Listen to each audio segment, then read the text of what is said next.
Hello everybody, welcome back to BnB Anime. I am your host, Brad. Now I know what you're thinking. Brad, you're by yourself again. Well, you would be correct. 10 points to you, random person who said that. Because yes, I am back by myself. Blue is extremely busy this week, so I am here to go it alone, which means we don't have our regularly scheduled program for this week. So instead of covering Chihayafuru this week, with it being both a sentimental show to both myself, Blue, and this podcast, we will be pushing that off until next week for whenever Blue is back and ready to go.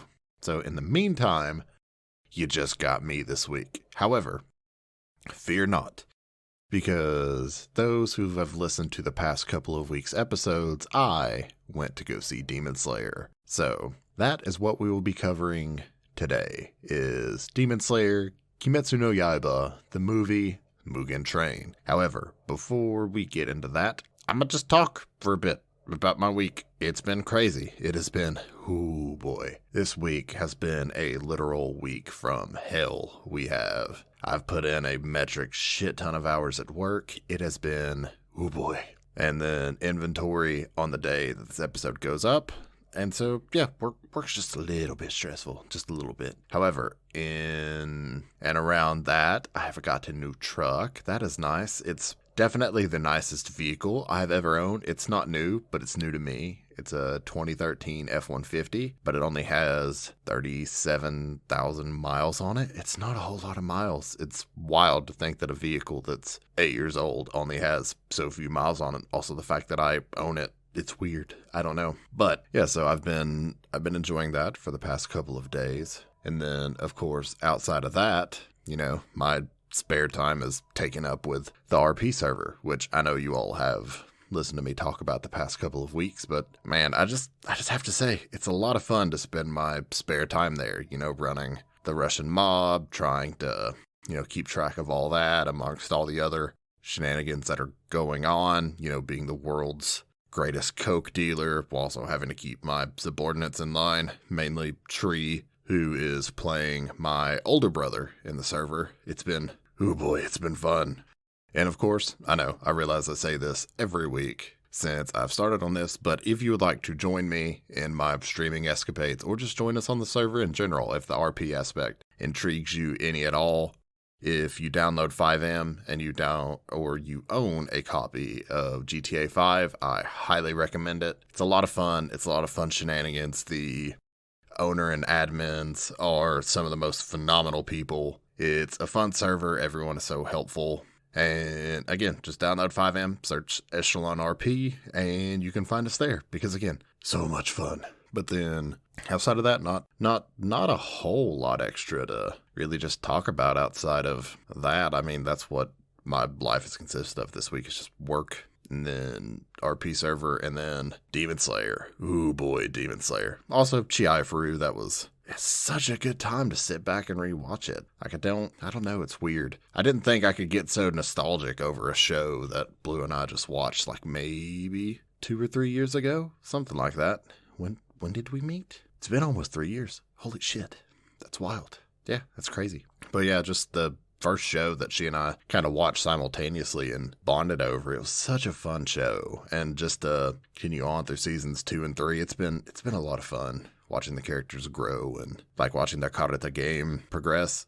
It's so good. And I don't know, I can't wait to sit down and talk with Blue about that next week. I'm really looking forward to it just to see how our tastes might have changed or how we feel about it. Also, how we're going to feel about the show looking at it with podcast brain. That's a different take.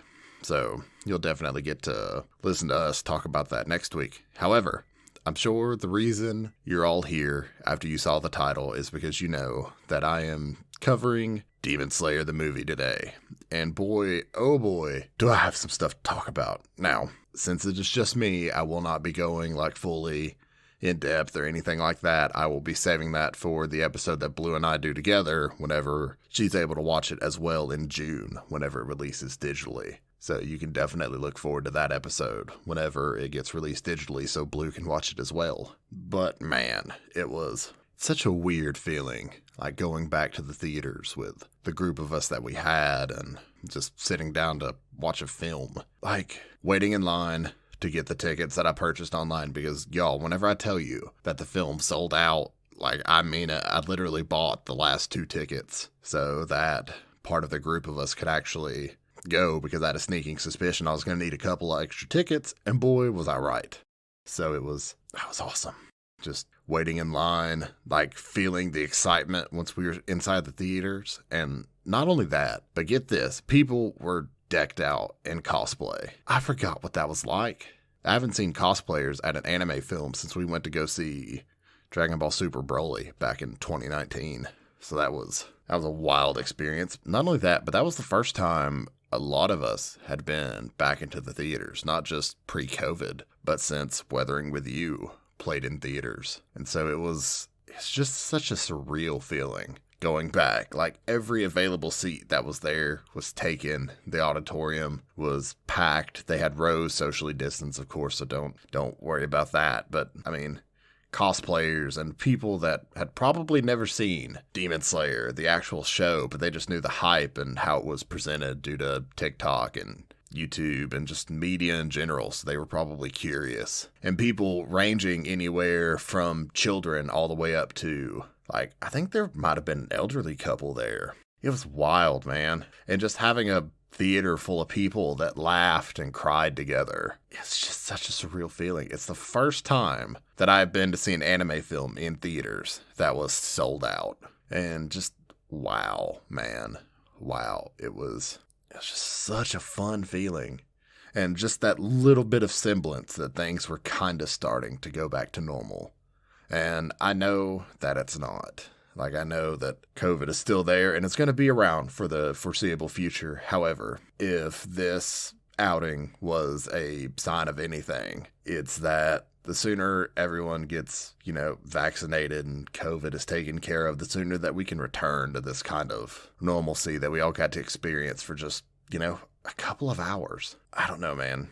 I realize it probably seems rambly, but boy, oh boy, was it just such a great time. Like, I was supposed to sit down and record this yesterday, but I couldn't bring myself to do it because I still had to process everything that I was feeling. But one of my buddies that I haven't seen in years, actually, it's probably been over a decade since I've last seen Major, so it was crazy. It's so good to see everyone again, and not only that, but the humor that it brought. A child, screaming with glee during one of the most emotional parts of film. Kid didn't know any better. It was a baby. But just how it kind of brought everybody out of the moment and just gave us all a giggle. It was wild. And wild is putting it mildly, but it was, I don't know. It was a lot of fun. And then the film itself, I don't know if it was just because of the circumstances surrounding it. I don't know if it's because of the hype that was built up around it, but I really enjoyed it. I have absolutely zero gripes to make. I know a lot of my friends that went to go see it really enjoyed it themselves, but they had a gripe that it, 90% of the film took place on the train, and I was like, you do realize that the train was in the name, right? That's how this was going to take place. I don't know what they were expecting on that one, but sucks. But overall, everyone else around us enjoyed the film. I know the cosplayers seemed to really enjoy it, getting to see all the Zenitsu chasing Nezuko TikToks being shot outside the theater. That was also great. And then I'd gotten Blue and myself some giant Nezuko plushies. So I had one of the plushes with me, and it was basically just pass Nezuko around our group. We all just took turns holding her. That was fun. But getting back on the topic of the film, their use of the OP and ED and stuff from the first season, and then Homura playing during the credits was really good use of the sound quality. And not only that, but I feel like Ufotable just wanted to basically welcome fans back to some semblance of just normal. This film was truly just a love letter to the fans. The animation and everything was crisp. The CGI and everything they used, It was a little bit jarring, but you can forgive it just because, I mean, it made sense in the context, and I have no fucking clue how they would have animated that without the CGI. But it was good. Of course, just absolutely gorgeous with the sword skills, and then getting to meet Rengoku for this was, like, he's such a cool Hashira, man.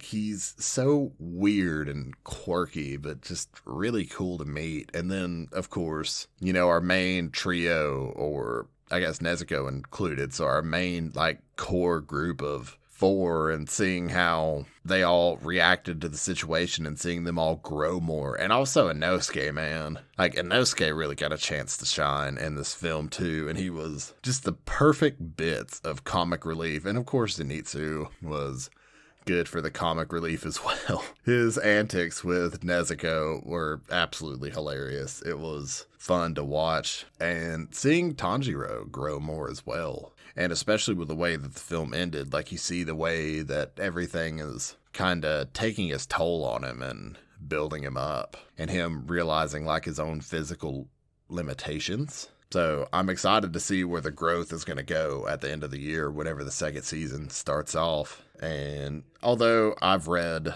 the manga all the way through, just the film, man, like, it still broke me. Like, I still teared up. I shed a few tears over it. But again, I laughed. It was fun. I feel like I've said that a lot, that it was just fun. But that's exactly what it was. Like, it was a fun experience. Just getting to enjoy anime with friends and other people. So many different walks of life just all coming together just for anime. And that's such a strange thing to think about now.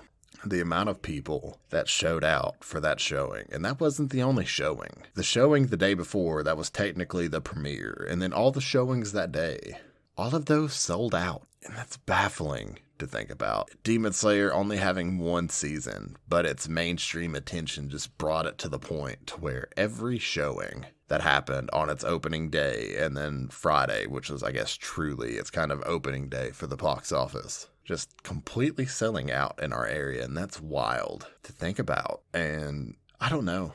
I'm not here to spoil any bits of the film because, like I said, Blue and I will go into more of the, like, in-depth bits of the story itself. However, I'll talk a little bit about what happens in it, just to kind of give a brief overview of it. So you can go ahead and put your spoiler chicken hats on now, and we can talk about it just a little bit, the events of the film, just because, I don't know, like, I don't want to leave y'all hanging. I don't want to make this episode just incredibly short, even though it was kind of last minute for me to have to sit down and record this and edit it all in one day. So forgive me for a lot of this and how kind of jumbled it is, but also I'm just kind of jumbled just because I'm kind of wrestling with my thoughts on it all, because again, it has been the experience of, like, the past 16 months since COVID first kind of came around. So it's, again, forgive me if my thoughts and everything are a little bit jumbled, but spoiler chicken hats on now. So let's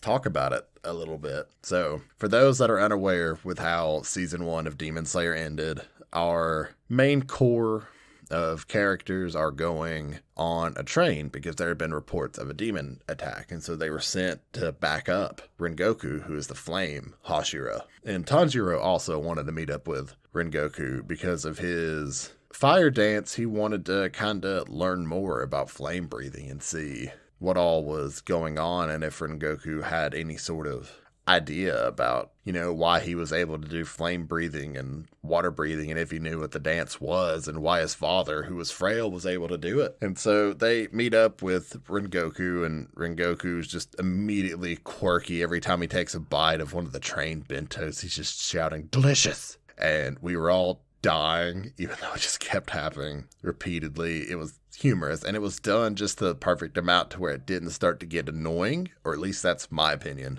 So, you know, shoot me, whatever. And as things progress, demons attack, of course, but Rengoku just immediately just takes the demons out, and you're just shown, like, just a little glimpse of the power this man has.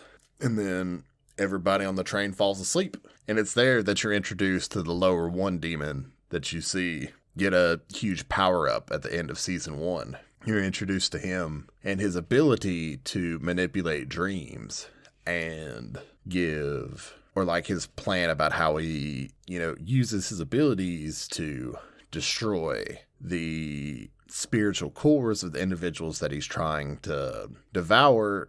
But during that, you get to see the dreams of, our main core group of demon slayers. Nezuko, obviously being a demon, isn't affected by this. And oh boy, let's talk about Nezuko for a second. She plays a very minor role in this film, but a lot of that is because she's going to play a major role in a lot of the upcoming stuff. So I feel like it's forgivable, the minimal role that she plays in this. But boy, oh boy, is she absolutely adorable. She plays such a fun role in this, and not even like the inadvertent role or not like the actual role that she plays, but she plays an inadvertent role in Inosuke and Zenitsu's dreams. But we'll kind of start off with Tanjiro's dream. Tanjiro's dream is him just being back home with all of his family, being alive. However, surprisingly though, Nezuko doesn't show up in the dream. And that's one thing that I found odd. I don't remember that being that way in the manga. Even if it wasn't that way in the manga, it was a really interesting thing to kind of have, because Tanjiro is transported into the dream world and he realizes that it's a dream at first until he sees his siblings and they're like, why are you dressed like this? And then it immediately shifts from Tanjiro being in his Demon Slayer outfit to him being in his normal attire that you really only get to see him in like the first few episodes of the show. And even his scar on his forehead had reverted back to the original, like just patch. And so it's like Tanjiro kind of forgets that he's dreaming in a sense. And he just goes about normal life. And again, even though Nezuko's not there, like he's with his even younger siblings and mom, and they're going through life as if nothing had ever happened. And then eventually Tanjiro's the first one that manages to wake up. And then I'm not going to go through how he manages to wake up. However, for those of you that are going to go see this in theaters, trigger warning for, how he goes about waking up. It's, trigger warning. And that's all I'm going to say about that. And then transfer over to Zenitsu. Zenitsu is dreaming about him and Nezuko frolicking through a flower patch and a forest. It's interesting. Also, Nezuko talks in his dream, and Nezuko can't swim, so Zenitsu just literally uses his thunderclap and flash to just zoom through things and jump over obstacles with Nezuko on his back so she doesn't have to get in the water. That was a funny visual. And then Inosuke's dream. Oh boy. So this man is very obviously dreaming that he is the leader of Tanjiro, or in his dream, it's Ponjiro. And what the fuck was Zenitsu's name? It was Chihayafuru. And Tanjiro looked like a raccoon. And Zenitsu had like a rat tail and rat ears. And then Nezuko was in had bright white bunny ears. I don't even think he gave her like the little placard card name thing. I think he just called her Companion 3 or Minion 3 or something like that. And they were going to fight the evil monster within the cave, and it was the train that was turned into a giant centipede. It was great. It was a fun time. And then Rengoku's dream was definitely something that I, as an older brother, can relate to, because it was him going home and telling his father that he had become a Hashira and all he wanted was his father's approval. And his father was like, what does it matter? Why did you go through all this trouble? And that all of it was for nothing. And so Rengoku goes to leave and he's confronted by his little brother, and his little brother's just like, how did it go? What does dad think about you becoming a Hashira? And Rengoku's just like, look, he's like, dad doesn't approve. Dad doesn't care. But he said, that's not going to deter me and the passion in my heart to keep from burning. And he's like, you need to follow your heart and do whatever you're passionate about, because it's his feeling is all that matters. And then he starts to teach his little brother how to properly swing a sword and all of that. But it was, I don't know, as an older sibling, you can definitely relate to the bonding that's going on there. And then, of course, actual demon that puts people to sleep strikes and battle ensues. And it's so pretty, man. Like, seeing all the different sword skills and Rengoku, like just the animation and fun that we had with him and getting introduced to him. It's just such a blast. And there's so much more that I want to talk about and just get into, but I can't because I'm going to save that for the June episode. But if you haven't seen it by the time this episode goes live, and you still have the opportunity to, go to the theaters and see this film. If you're a fan of the show, even if you're not a fan of the show, if you're able, and whether you're vaccinated or not, as long as you're safe, wear a mask, all that fun stuff, if you're able to go see it, I highly recommend going to see it. It's an unbelievable watch. It's a fun time. I highly recommend it. Just please go watch it. You'll laugh. If you're a whiny baby bitch like me, you'll cry. It's a fun time, man. It's so weird, so surreal to be able to go experience anime in a theater again with people that also just enjoy anime and the craft and laugh and cry along with them. It was a lot of fun. And that's about all I have to say on it, really. So, again, I apologize if this episode seems a little jumbled and thrown together. This decision was last minute. So thank you all so much for listening. I greatly appreciate it. If you like the voice that usually accompanies me, even though she's not here this week, you can check her out on Twitch at twitch.tv/Blue Lavender and on Twitter and Instagram at Blue Lavender STM. And she also has an adorable Instagram for her dog Tilly at the Best Tilly Bean. If you want to hear more from me, I stream also at twitch.tv/Brad Quarter Gaming. I stream a couple times a week. Right now, whenever I have time, I've kind of put that on the back burner for the past couple of weeks because of work. However, I plan on getting more into that this coming weeks. You can also find me on Instagram at Brad Carter Gaming. I'm very easy like that. I like to have all my stuff together. And then the podcast, also have an Instagram and a Twitter at BnB Anime. So if you want podcast updates, you like memes, you want to see our thumbnails. If you don't listen to our podcast on YouTube, but you want to see some very badass thumbnails that a friend of ours makes, you can definitely check that out. And also, we have a YouTube channel, as previously mentioned. We have archives of all of our episodes on there. We have a playlist. We have very fancy thumbnails. So we are on there. We also have an alternate YouTube channel of some voiceover projects that Blue and I have done together. So you can also check that out. I believe it's called BnB Projects.